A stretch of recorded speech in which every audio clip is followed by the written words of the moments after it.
I think there are plenty of sources saying, look, everybody, it's really obvious, but allowing you to draw your own conclusion. But if I've learned anything from teaching, is that you need to draw that line for most people.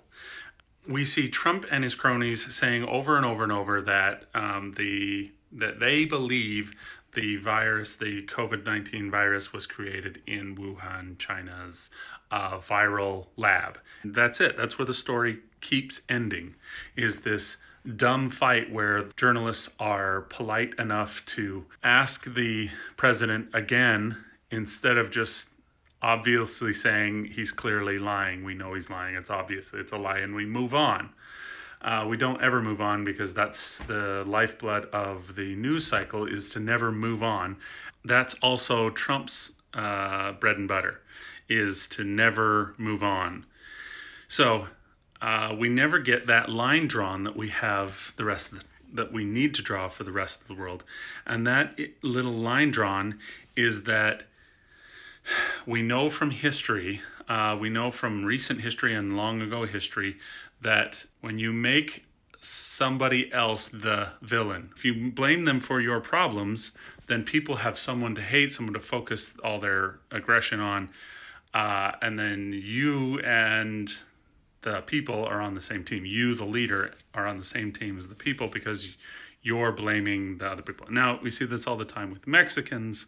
We used to see it with Polish and Catholics and blacks and Jews and whatever, I'm sure the Greeks blamed Mesopotamia or whatever. There was always somebody to blame.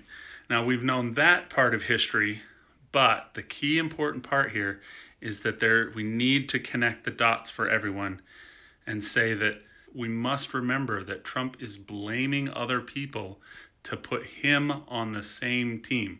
And that's important because we've made this mistake many, many times. Now, China is full of problems. Boy, they're dumb. They got a lot of issues. But the journalists who continue to focus on Trump and allow his lies and nonsense to propagate throughout the world does way more damage, all those followers of Trump, than perpetuate the hate. It's the new racism, is to hate China and Chinese people. It's bad to continue giving Trump any spotlight at all.